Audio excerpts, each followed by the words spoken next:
کا زمانہ ہے، جس کو دیکھو وہ آ کر سوشل میڈیا کے اوپر نبی صلی اللہ علیہ وسلم کے صحابہ کرام رضی اللہ تعالی عنہ کو نشانہ بنانا شروع کر دیتا ہے، اور معاذ اللہ نبی صلی اللہ علیہ وسلم کے تربیت یافتہ صحابہ کرام پر تنقیص اور طعن کرنا شروع کر دیتا ہے، اور ان کے بارے میں نازیبا الفاظ بولنے شروع کر دیتے ہیں، اور بالخصوص حضرت مولا علی رضی اللہ تعالی عنہ اور حضرت امیر معاویہ رضی اللہ تعالی عنہ کے جو آپس میں مشاجرات ہوئے، ان مشاجرات کو لے کر حضرت امیر معاویہ پر تانا زنی کرنی شروع کر دیتے ہیں، اور ان کے بارے میں عجیب و غریب الفاظ بولنے شروع کر دیتے ہیں، اور عجیب و غریب حرکتیں کرنی شروع کر دیتے ہیں۔ حالانکہ نبی صلی اللہ علیہ وسلم کی صحبت میں بیٹھنے والا جو بھی صحابی ہو وہ با کمال صحابی ہے، جس نے بھی ایک دفعہ ایمان کی حالت میں چہرہ مصطفیٰ صلی اللہ علیہ وسلم کا دیدار کر لیا ہے، محبوب خدا صلی اللہ علیہ وسلم کو دیکھ لیا ہے، وہ دنیا کا عظیم ترین انسان بن گیا ہے، بے مثل و بے مثال انسان بن گیا ہے۔ لیکن کچھ لوگوں کو پتہ نہیں صحابہ کرام رضی اللہ تعالی عنہم اجمعین سے کیا تکلیف ہے،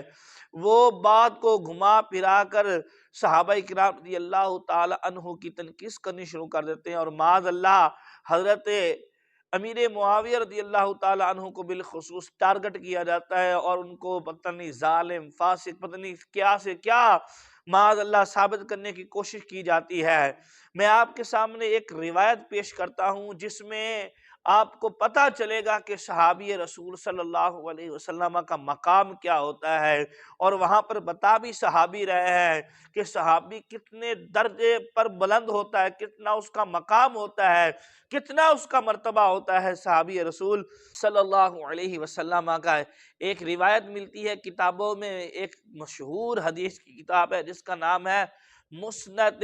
امام ابن الجعد رضی اللہ تعالیٰ عنہ۔ یہ ابن الجعد ہیں جن کے بارے میں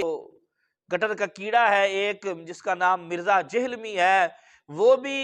کہتا ہے کہ ابن الجعد جو تھے وہ حضرت معاویہ رضی اللہ تعالیٰ عنہ کے خلاف باتیں کرتے تھے، ایسے کرتے تھے، وہ کرتے تھے۔ تو میں اس بدبخت سے کہوں گا اگر وہ واقعی حضرت معاویہ رضی اللہ تعالیٰ عنہ کو مسلمان نہیں سمجھتے تھے یا ان کے بارے میں باتیں کرتے تھے، تو انہوں نے اپنی ابن الجعد میں یہ روایت لے کر کیوں آئے، اور انہوں نے اس کو اپنی کتاب میں نقل کیوں کیا اس روایت کو؟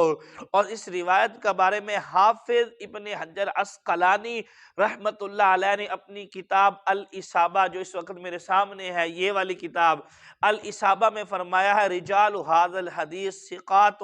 کہ اس حدیث کے جتنے بھی راوی ہیں بحمد اللہ تعالی وہ ثقہ ہے، تمام راوی اس کے صحیح ہے۔ اور حافظ ابن حجر کی یہ کتاب الاصابہ 4 جلدوں میں ہے جو آپ کو نظر آ رہی ہے، اس کی پہلی جلد صفحہ نمبر 11 پہ یہ روایت موجود ہے۔ ابن الجعد کے حوالے سے آپ یہاں پر روایت نقل فرماتے ہیں کہ صحابی کا مقام کیا ہوتا ہے، صحابی کا مرتبہ کیا ہوتا ہے۔ فرماتے ہیں حضرت ابو سعید خدری رضی اللہ تعالی عنہ تشریف فرماتے اور آپ ٹیک لگا کر بیٹھے ہوئے تھے، راوی کہتے ہیں فذکرنا علی و معاویہ، حضرت علی اور معاویہ رضی اللہ تعالی عنہ کا ذکر شروع ہو گیا، ان کے بارے میں گفتگو شروع ہو گئی۔ تو ایک آدمی نے فتنا والا رجل معاویہ، حضرت معاویہ رضی اللہ تعالیٰ عنہ صحابی رسول کے بارے میں کچھ کلمات بولے ایسے جو ناپسندیدہ تھے، تنقید والے کلمات بولے۔ حضرت ابو سعید الخدری رضی اللہ تعالیٰ عنہ آپ ٹیک لگا کر بیٹھے تھے، جیسے ہی آپ نے اس بندے کے الفاظ سنے فاستوى ابو سعید جالسا، حضرت ابو سعید الخدری رضی اللہ تعالیٰ عنہ فوراً کھڑے ہو کر بیٹھ گئے، اور حضرت معاویہ رضی اللہ تعالیٰ عنہ کا جس بندے نے اس طرح ذکر کیا تھا آپ نے اس کو مخاطب کیا اور فوراً سیدھے ہو کے بیٹھ گئے۔ آپ کا یہ بیٹھنا بتا رہا ہے کہ آپ ان کو بتا رہے تھے کہ تم صحابی رسول صلی اللہ علیہ وسلم کا ذکر کر رہے ہو اور تمہارا انداز کس طرح کا ہے۔ پھر آپ نے صحبت مصطفیٰ صلی اللہ علیہ وسلم کے بارے میں بتایا کہ محبوب خدا صلی اللہ علیہ وسلم کی صحبت کتنی برکت والی ہے۔ آپ نے فرمایا کہ ہم رسول خدا صلی اللہ علیہ وسلم کے ساتھ کسی سفر میں گئے آقا کریم صلی اللہ علیہ وسلم کے ساتھ، اور فرماتے ہیں ہمارے ساتھ ایک آدمی بھی تھا اور اس سفر میں جناب صدیق اکبر بھی تھے۔ فرماتے ہیں ہم ایک سفر کر رہے تھے، ہم کسی گاؤں میں کسی علاقے میں گئے، کسی دیہات میں گئے، وہاں پر ایک حاملہ عورت رہتی تھی، اور فرماتے ہیں ہمارے ساتھ ایک دیہاتی آدمی بھی وہیں سے مل گیا۔ فرماتے ہیں حضرت ابو سعید خدری رضی اللہ تعالی عنہ، اس آدمی نے کہا اس عورت سے جو حاملہ تھی، کہنے لگا کیا تو پسند کرتی ہے ان تلیدی غلامہ، کہ تجھے بیٹا پسند ہو، تجھے لڑکا پسند ہو؟ تو اس عورت نے عرض کی جی میں پسند کرتی ہوں، مجھے لڑکا پیدا ہو میں یہ پسند کرتی ہوں۔ تو اس آدمی نے یہ کہا ان اعطیتنی شاتن ولدتی غلامن، اگر تو مجھے بکری دے دے تو ضرور بیٹے کو جنم دے گی، اگر تو مجھے بکری دے تو تجھے اللہ بیٹا دے گا۔ اس عورت نے بکری دے دی، اس نے کچھ کلمات پڑھے، کچھ سجا وغیرہ پڑھا، تو اس سے اس عورت کو لڑکا پیدا ہوا،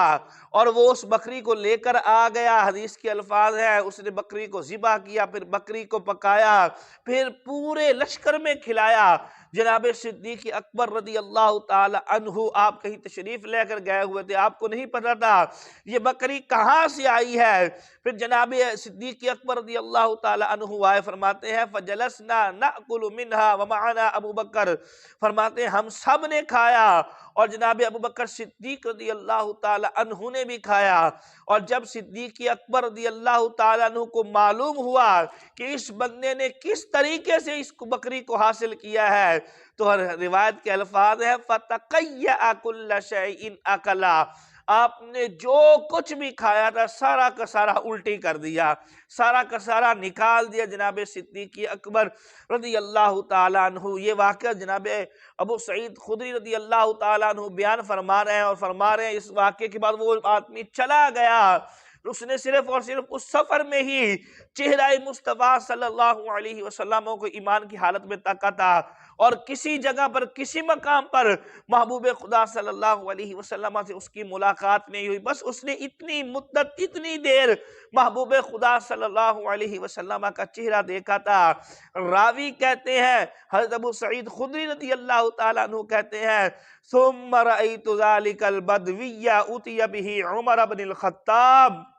فرماتے ہیں کہ پھر میں نے اس بدوی کو دیکھا، اس دیہاتی کو دیکھا کہ وہ حضرت عمر رضی اللہ تعالیٰ عنہ کے دور خلافت میں آپ کی بارگاہ میں لایا گیا، اور اس کا جرم یہ تھا وَقَدْ حَجَلْ أَنصَار، کہ وہ انصار کے بارے میں نازیبہ اشعار پڑھتا تھا، انصار کے بارے میں ہجے کرتا تھا، ان پر نازیبہ اشعار کستا تھا، انصار کے بارے میں جن کے بارے میں میرے محبوب صلی اللہ علیہ وسلم کی صحیح بخاری میں روایت موجود ہے کہ آپ نے فرمایا انصار کی محبت ایمان کی علامت ہے اور انصار سے دشمنی بغض کی علامت ہے۔ تو وہ بندہ انصار کے بارے میں یہ اشعار پڑھتا تھا، لیکن آج کے مفکرین کی طرح، آج کے ان نام نہاد مولویوں کی طرح، آج کے ان نام نہاد سکالروں کی طرح حضرت عمر نے یہ قیاس نہیں بنا لیا تھا کہ یہ صحابہ سے بغض رکھتا ہے لہذا یہ منافق ہو گیا، یہ کافر ہو گیا، یہ وہ ہو گیا، جس طرح کہ احادیث